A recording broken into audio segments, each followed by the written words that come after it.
Hey, and welcome to the Publish Press podcast. I'm Steve Burge from Publish Press, and I'm going to be joined in a minute by my co-host Dan Knaus from Multidots, plus also Evan Prodromou from the Social Web Foundation. It is a difficult task for me to introduce Evan because he's done so much. He's had such an interesting career, and if there is a through line that connects everything that he's done, it's probably the Fediverse. Federated social networking like Mastodon. Evan has been involved in it since the very early days, starting some of the earliest social networking sites and shepherding the ActivityPub protocol that connects those sites through many different iterations. And he's still passionate about it today. We have a conversation that assumes that you're a WordPress user and that philosophically you share a lot of the same principles that ActivityPub users do. You want things to be open source. You want things to be empowered by community. And we start from that point of view and say, if you're a WordPress user, what do you need to know about ActivityPub and how can you use it for your organization or your business? This is a really fascinating conversation, and I think you're going to be inspired by what Evan has to say.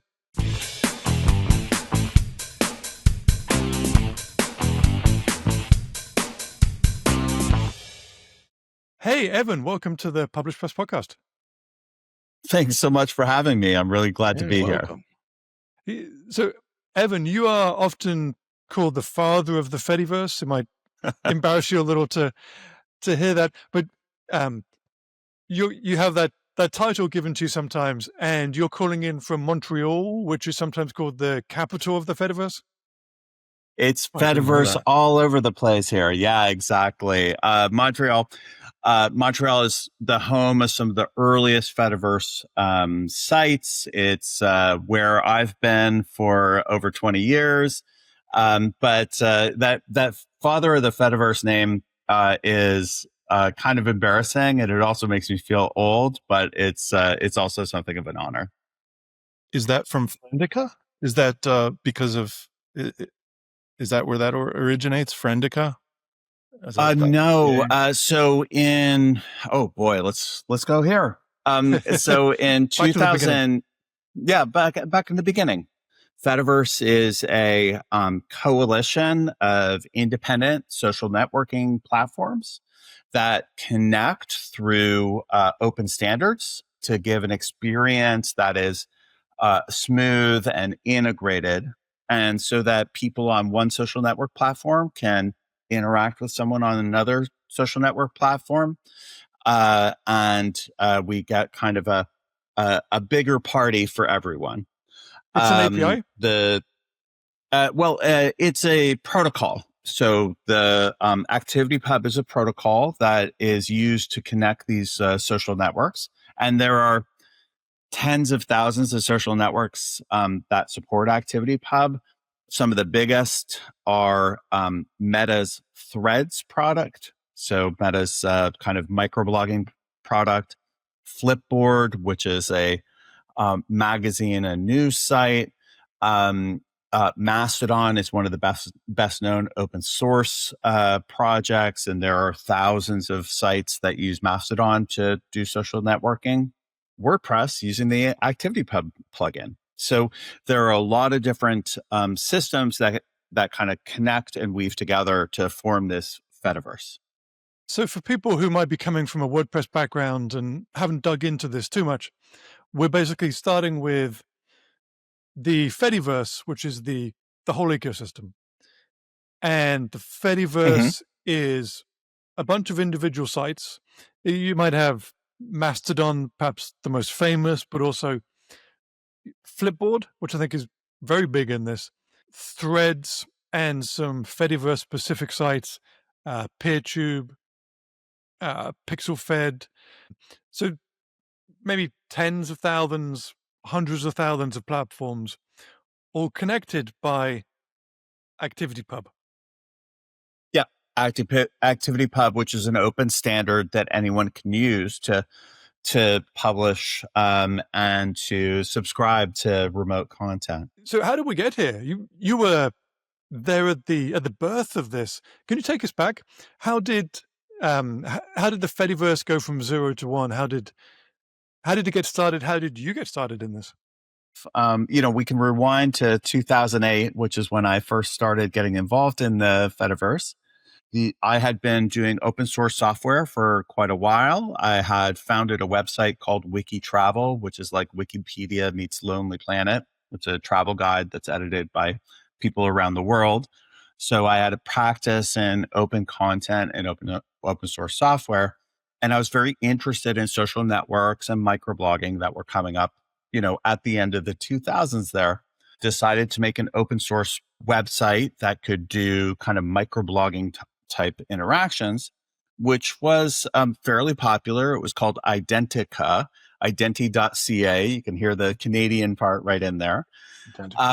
One of the things we realized as soon as I started publishing this system was that if people were implementing it on their own servers, they were separated out from the larger network, right? So I had the Identica network, and if people took the code and installed it on their own servers, they were kind of isolated. So we built a connection between those servers. And that meant that someone on one server was able to follow someone on the other server. And instead of having isolated silos, we then had an integrated mesh of social networks. And that's usually what people count as the beginning of the Fediverse. Now, we used older protocols at that time because we were just learning about it. But there's a continuous history from that Identica period to today. And I think one of the reasons that people call me the father of the Fediverse is I made one of the first posts on the Fediverse back then in 2008.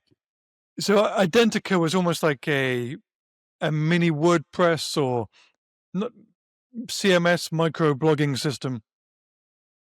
I think you could say it's a kind of a mini way. I think a Twitter clone would be a fair way to put it too, right? Very Twitter style interface, streaming interface, etc. But with, very small text and with an open source sensibility.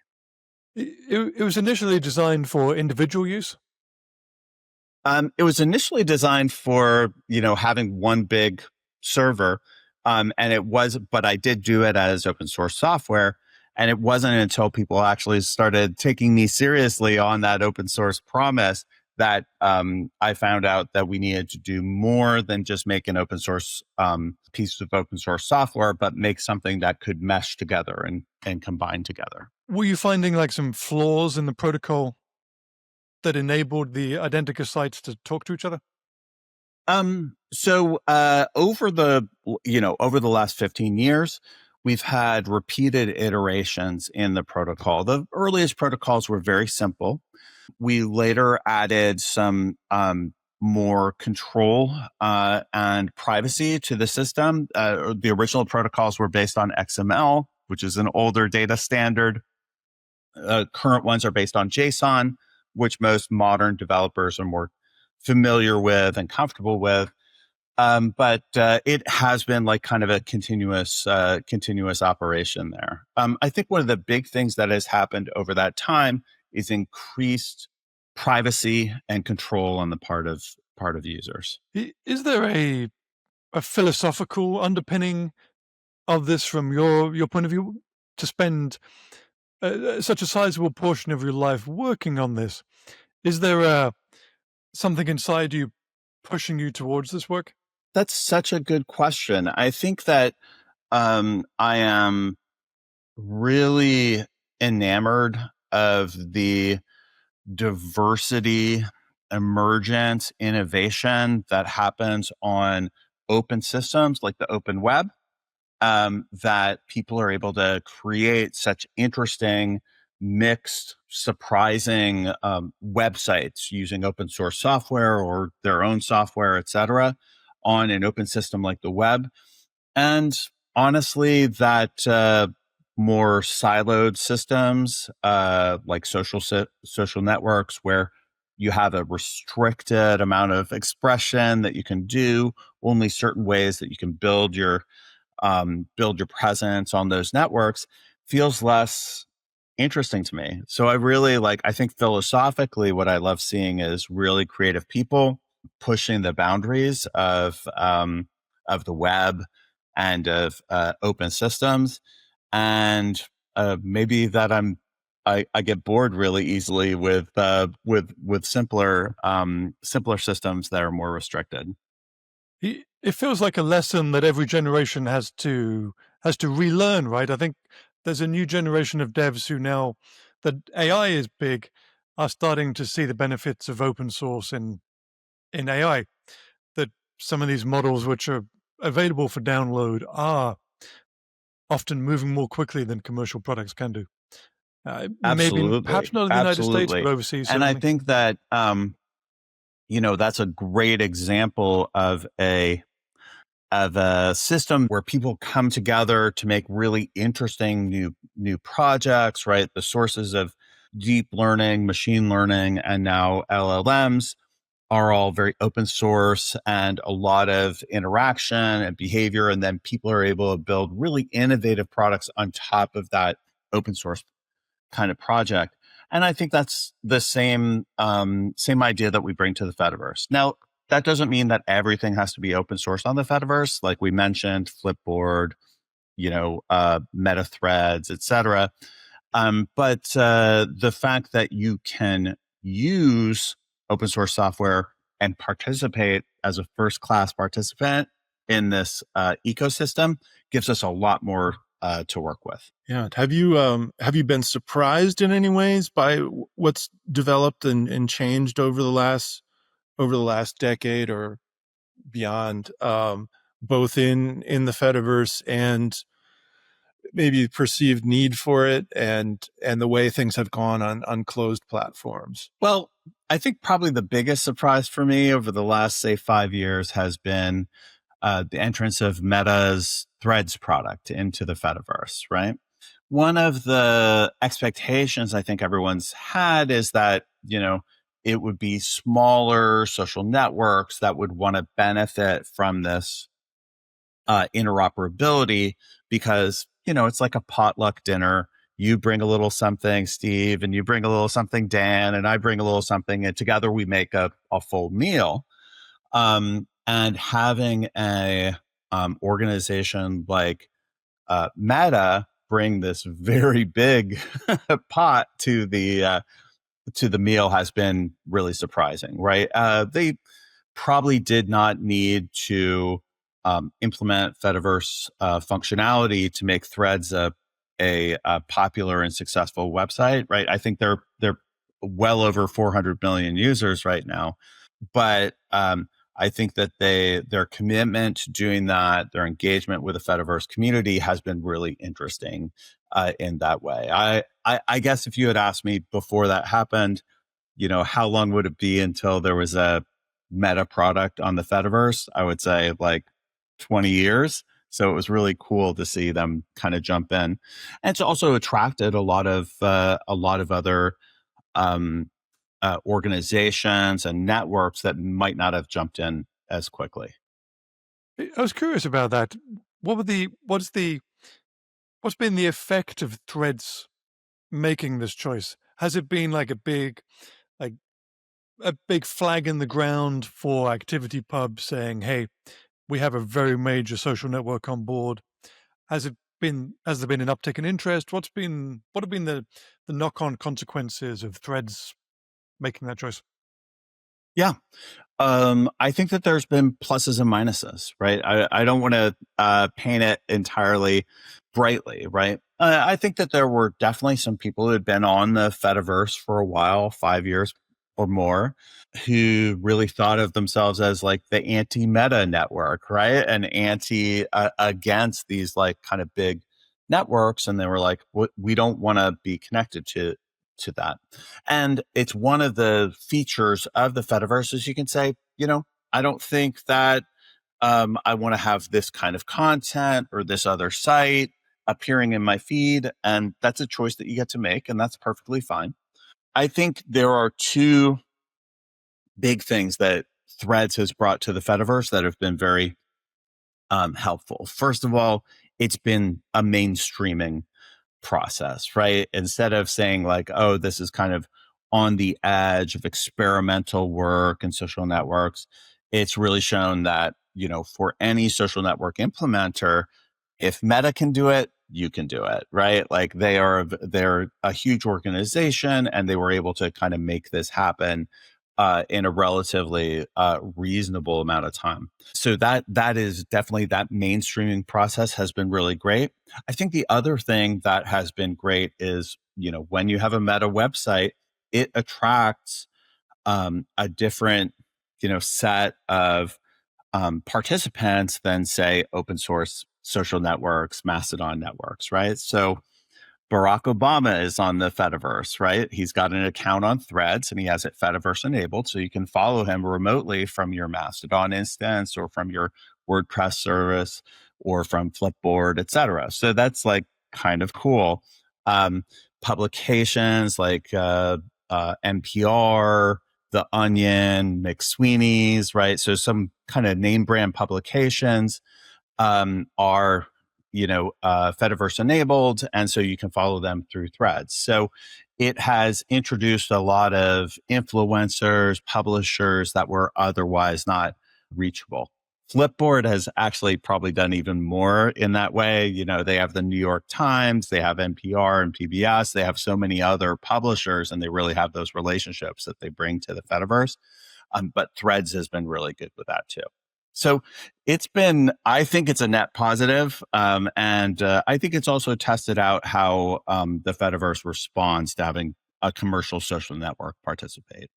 So if we cycle back to when you had Identica, how did we get from you launching Identica and just experimenting with some protocols to get the microblogs to talk together to Meta moving Threads to the Fediverse and Barack Obama posting on the Fediverse?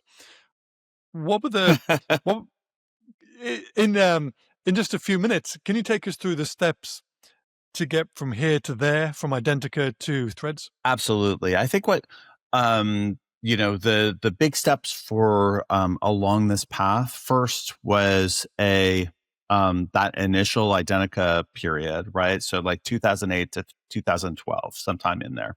During that period, we did 2 revisions on the protocol. The protocol that we ended up with was called OStatus, and it used a number of open protocol features like activity streams, PubSub, Hubbub, Salmon, Webfinger. I know these are all sounds like gobbledygook, but it's all the components that kind of made this initial social networking platform. Probably the high point of this period was when Google launched a product called Google Buzz, which was a similar microblogging type system, and they made it compatible with this protocol stack. So you could be on Identica and follow people on Google Buzz and interact. Very powerful for us. Like that was kind of a definite high point of that period, which dropped off pretty dramatically as we got into the early 2010s. When Identica started, there were about 600 to 800 public social networking sites, and it really made sense to think about combining and connecting them. But so many of them were kind of forced out of business by growing set of other platforms. So from the 600 to 800 in 2008, by 2012, 2013, we're talking about a much smaller group of social networks that were on the web, right? So your Facebook, Twitter, LinkedIn, I can count them on one hand, right? Dropping down quite a bit. We go to like a Snap, which actually comes a little bit later, but a very small number. And that meant that most people were buying into this very small set of systems and weren't looking for social network interconnectivity.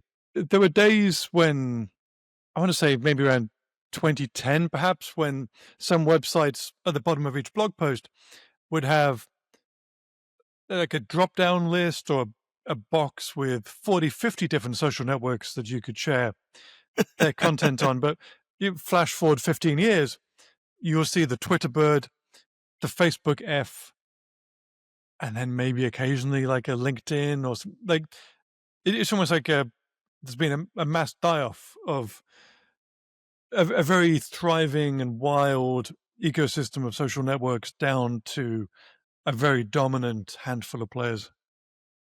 I think that's absolutely the case, right? And so I think that especially in that period, we're seeing that kind of big crunch coming down to just a few networks. What happened during that period, so early 2010s, was the W3C, World Wide Web Consortium, which is the standards organization that standardizes HTML, CSS, most of the web standards, said we want to get involved with social networking standards. And the people who are working on social networking standards at that time came together under the auspices of the W3C. And that's where we created ActivityPub. So it took a few years. Standards organizations are slow moving. They have to get buy-in from all of their members. So we had members from, Microsoft to Twitter and Facebook, Google, the whole gang. And they had to either sign off or abstain on everything that we did. But after a 3-year period from 2015 to 2018, we did the release of ActivityPub. So that was a really big step for us. And having a standards organization behind it meant that the lawyers and the architects and the people for whom at big organizations, people for whom like crossing your T's and dotting your I's, got it backwards there, is really important. They were able to say, hey, this is a standard that we can get started working with. So like if you get up to say late 2010s, 2018, 2019, that's when we start seeing not only a lot of open source implementations, but the start of some commercial implementations, which really accelerated in 2022 when Elon Musk purchased Twitter, finished the acquisition of Twitter, and people started looking for alternatives to Twitter. And ActivityPub came up as one of those alternatives. Also, 2022 was another significant turning point in the history of the Fediverse. Yes, absolutely. Right.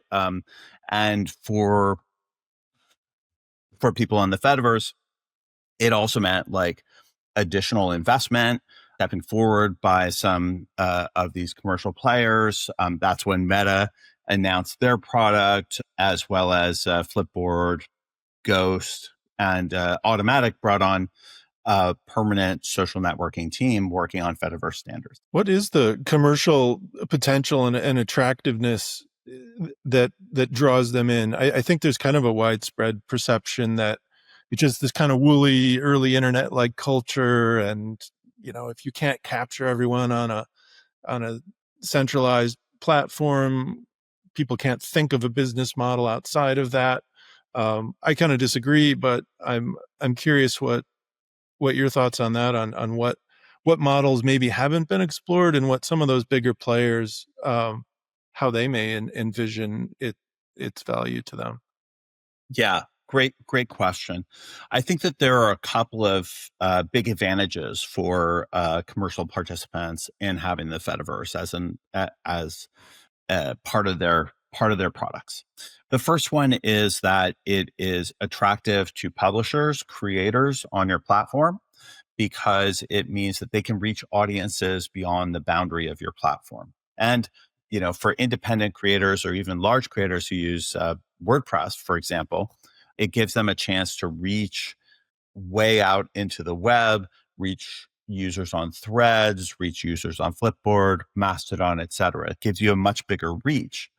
It also means that you're independent of the platform that you're on. If you have a publication, say on WordPress.com, for example, and you decide you want to change your implementation or build your own implementation, you're able to do that and move your entire social graph, your followers with you, right? So for your followers, it's a smooth transition. They don't really see anything. For you, it gives you choices in the vendors that you depend upon, right? Versus, not to pick on LinkedIn, but if you build up a big following on LinkedIn and you decide that you don't like LinkedIn as your platform for delivery, that's it, right? Like you don't have there's not another publishing platform for getting to LinkedIn, right? So It's closer that's perhaps the to like having a newsletter list. You own the emails. People have a direct relationship with you. And if you want to move to a different newsletter platform, you can do that. Yep. You just start it on up and there you go. Right. So I think that that's another great example is having a newsletter, right? This is more, still fits in instead of ending up in your email inbox, it ends up in your kind of social inbox. You have that social feed. It has a little bit more interactivity, I think, than an email newsletter, right? Because in the same way that on a social network, you're able to follow, but also reply, like, share, quote post, all those things. You can do that with the Fediverse too, right? So, and you can kind of share it across these social network platform boundaries. So that's a nice part. For, if you don't mind me kind of looping back to the commercial aspect, on the other side of it, it means that for platforms that are concentrating on audiences, listeners, et cetera, it gives a much broader set of creators for them to interact with, right? So, I do have access to those publications that are on Flipboard and those publishers that are on Threads or influencers that are on Threads through any Fediverse account. And that makes my account much more valuable than if it was just me, my mom, and my dog, right? So like that's the idea there, is that for a commercial aspect, if you're concentrating on user experience, you're going to have just much more publications available. I think that the other aspect of like using the Fediverse for commercial organizations is just being able to connect people to their social network, the people that they care about, without necessarily having to bring those users onto the platform, right? So if I try a new social network that's siloed, that's not connected to the Fediverse, for the two of you, you're no longer able to follow me unless you kind of come join that new network. That's a heavy lift for that new network versus letting me keep my existing social connections, but still try out new software, new ways of interacting, et cetera, but still keep the social connections. So it does kind of that heavy lift of like kickstarting a new social graph isn't there, because you can keep your social graph and keep going through that onboarding. Do you have thoughts about the hyperlocal aspects of the Fediverse too, and of open standards like that? Because that was really something that was there as kind of promise that was just taken away and lost, I feel, early on. And Yeah. if you talk to like musicians anywhere, or local music scenes, or club owners or something very local, and journalists, anyone doing publishing and creative work, with especially maybe a local community, maybe they have a larger affinity group, but there's something very grounded in a place. For example, I wanted to explore a bit with promoting WordCamp Canada on the Fediverse, and we're in Ottawa, and there's an Ottawa hometown instance of Mastodon, and the local guy started Mastodon, mstdnc.ca, and other people I know running instances. They're all very keenly tied into a place and a community, and that you lose that social graph when you go up, and you lose it as when you go into you kind of hand it over to a Facebook or something like that. And that certainly was part of the story, I think, of journalistic consolidation and loss of local business, local media. So I have a lot of wonder and hope for that coming back with or having commercial potential that would let it kind of sustain itself, be it journalism or any other kind of smaller local enterprise. Do you have thoughts on that? Have you seen examples? Yeah. Besides the ones you just gave? No, but seriously, I mean, just here in Canada, so for like Canada, we have a number of like local issues that don't get reflected in those big international organizations, right? So specifically like bilingualism and having multiple languages. As someone in Montreal, right, a large part of my friend group and community is French speaking. And even though my home, we speak English, right? Having that connection and being able to kind of cross those language boundaries is something that matters to us in Canada, which seems strange for someone who's sitting in a boardroom in Menlo Park, California, right? Like it's a rounding error for them thinking about things like that, or issues around, say, indigenous languages and indigenous culture, right? That doesn't get reflected in those big international billion user networks because it doesn't change the bottom line. And I think that one of the things about having a big federation or coalition of many small networks means those small networks can concentrate on local needs without having to think about the big picture. The big picture comes from the rest of the members of the coalition. So I think that, some of the local ones, you mentioned Ottawa Place, one of my favorite Canadian sites. We have 438 Punk House here in Montreal, which is one that is concentrated on the punk rock music scene in Montreal. Very interesting, very cohesive and energetic, so to speak, group there. I'm a member of a Fediverse social network called cosocial.ca. And we are a cooperatively owned social network, which means that the members of the network are also shareholders and we get to participate, decide, vote for our board members, etc. So there is a lot more focus. You can make a Fediverse social network that's as small as your household or as big as Meta Threads. And it's really like up to our users to decide what features and focus they want out of their Fediverse experience. Can you get a little more practical of that example for me? That you have a group of punks who want to organize and have their own social network. Have they set up a Mastodon instance for themselves, for example? Like, say one punk sits down and says, I want a social network for me and my friends.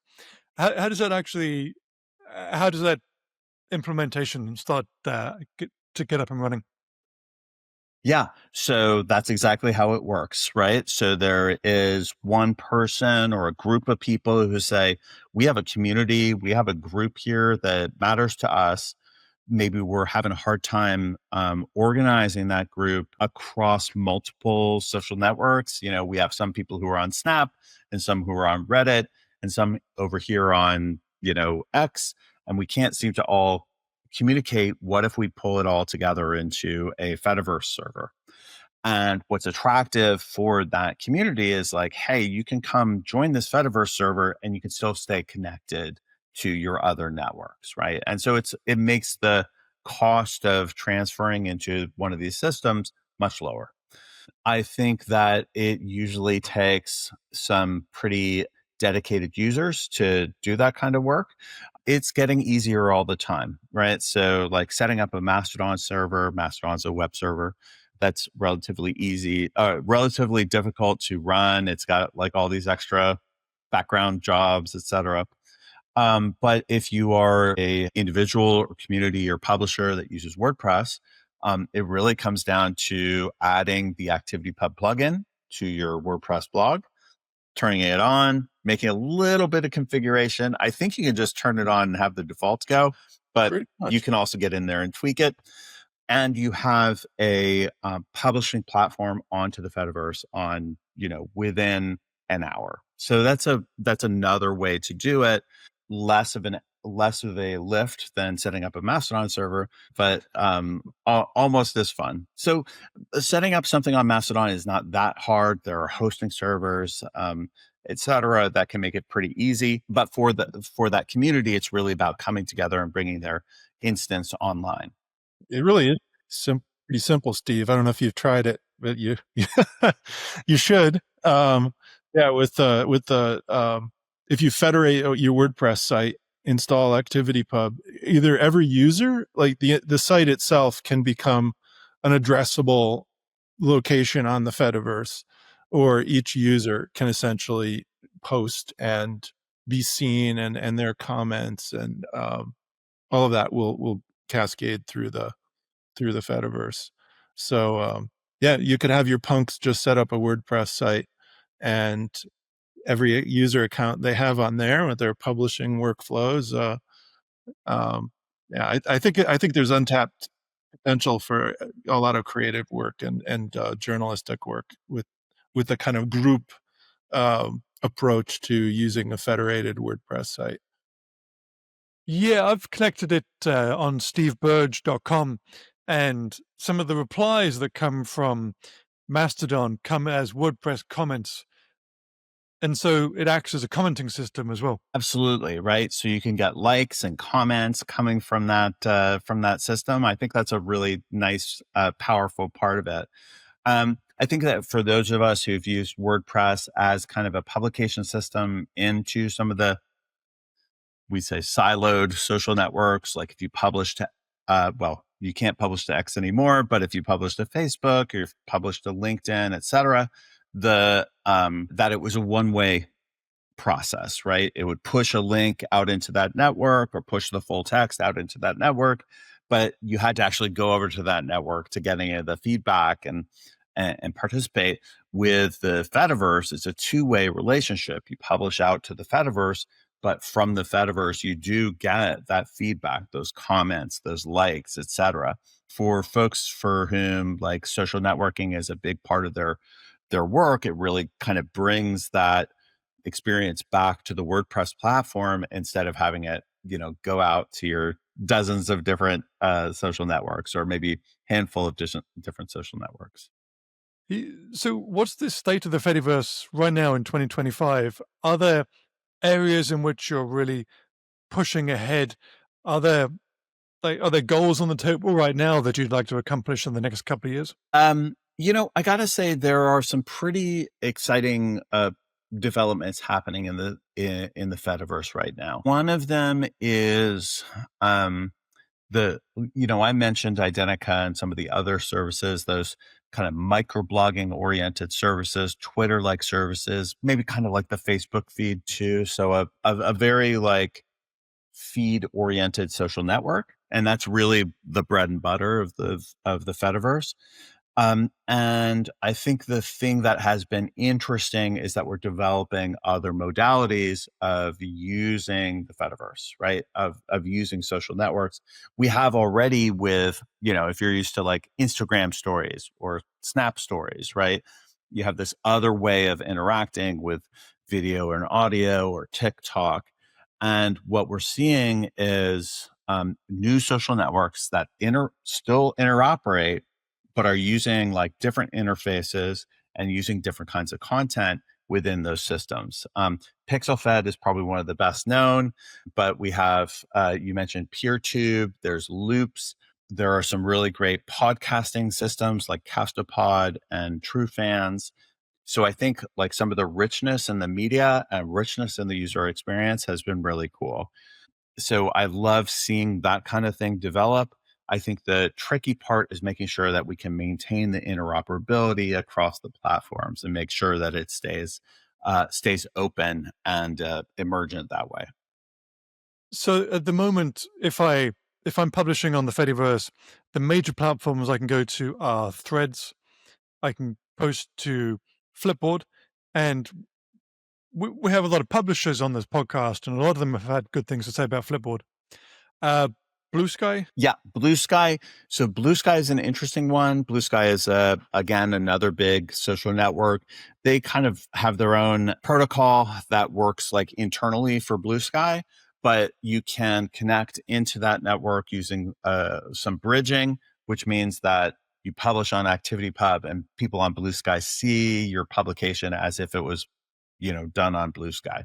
So that means that we really have the networks connected, which is pretty cool. So yeah, Blue Sky is an important part of that Fediverse connectivity. Are there any hopes for any of the other major platforms to add ActivityPub support? Well, fingers crossed all the time. Yeah, so part of my work at the Social Web Foundation is doing outreach to these networks.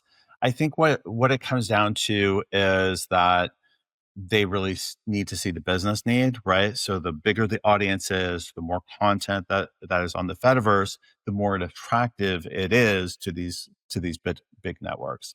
And I guess it really comes down to, like, I don't have any promises of more networks coming right away.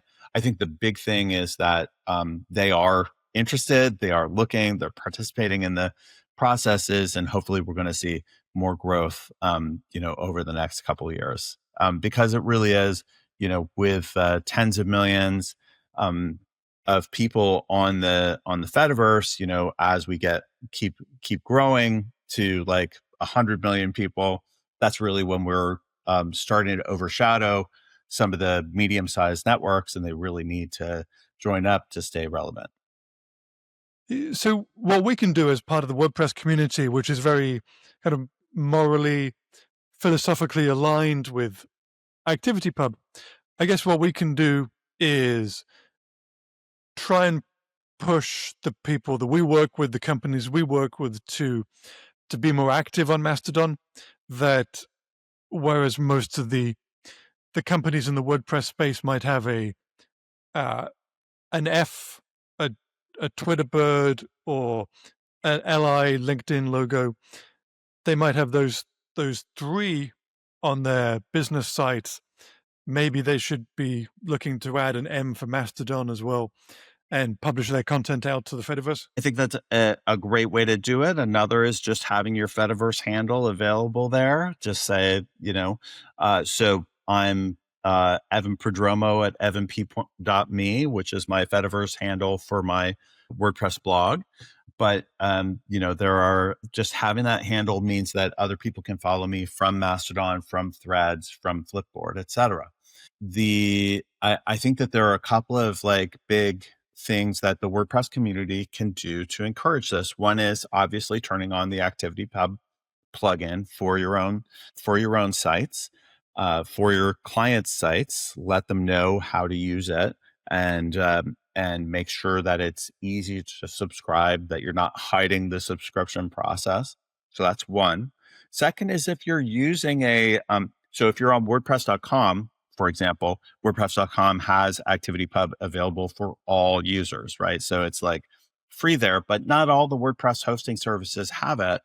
And putting some pressure on them to say, like, I would like this option if I'm on certain registrars, sites, or other WordPress hosting services, and just say, hey, I want to have this plugin as an option.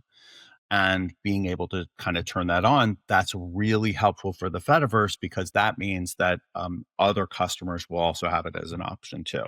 And then finally, keep making great content, right? Because that content that's available on the Fediverse, that attracts people to the Fediverse, that gets people interested, and it starts that two-way interaction that really is exciting. So, those three things: making sure you have it turned on, create great content, and ask for it from WordPress vendors. Boy, that really gets the Fediverse moving. Yeah, I was just going to add that I saw that WordPress.com rolled out a feature in the latest update to the ActivityPub plugin, and they're sponsoring contributors working on that, and there are nice little features that can change things a lot for some people. Like if you follow someone else's site, one WordPress site following another, you're following your RSS feed, or following them with your ActivityPub friend feed.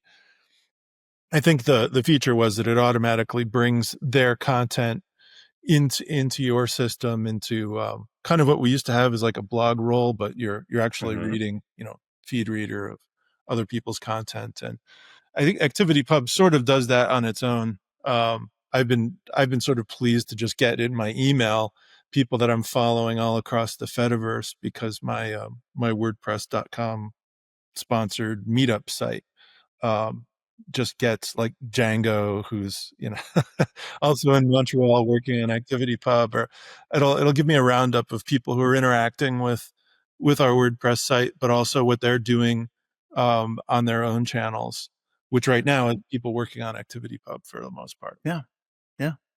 Which is, that's part of what makes things social and exciting, is having those connections and getting the notifications, finding out what friends and colleagues are doing. Yep. So it's very much a two-way street, and that kind of changes the thinking. But I think it's great for writers and publishers and people who want to think together and write and work together in a more social way, and kind of recover that in the WordPress community and in just certain industries and fields where you want to have that visibility with each other's work and what the personal work, all kinds of things that we're sharing together. Just to prepare for our conversation for this episode, I looked at the ActivityPub plugin for WordPress, and I was astonished at the amount of activity on it. Like they're pumping out releases every couple of weeks, like detailed change logs. They're investing in it. It is moving. I think it's a big part of the strategy at Automatic, is keeping that project moving. They really see it as their way of participating in the social web and a big part of their social strategy. So I think it's a really great a group. They're also great developers. I think Konstantin's going to be at WordCamp, but Matthias Pfefferly, who's been working on that and leading that project, is also just amazing, very prolific, and they're just doing great work. Absolutely. Yeah, it's been super busy. I get too many notices. So, Evan, at the end of every episode, we ask the people that come on if they have a really good publisher recommendation, if there's someone who they really enjoy reading. Is there someone whose work in the Fediverse or on the Fediverse you're really enjoying in the moment? Someone who maybe someone we might be able to follow to keep up with ActivityPub and what's going on with the Social Web Foundation and your work? Yeah.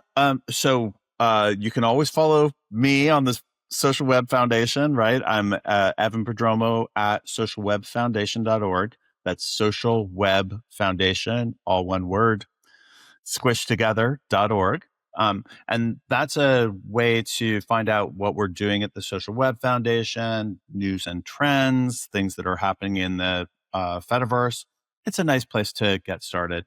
One of my publishers that I really love following is Cory Doctorow, the science fiction writer who is very active in the Fediverse.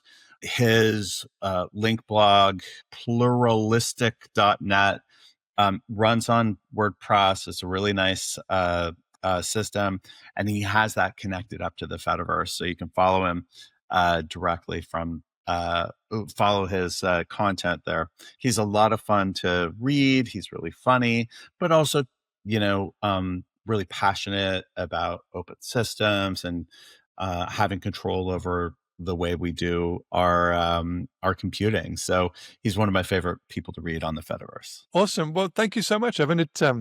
It's been a pleasure to talk to you, and I hope it's going to continue to be an even bigger success in years to come. Steve, thank you so much for having me. And Dan, thanks too. See you soon in Ottawa.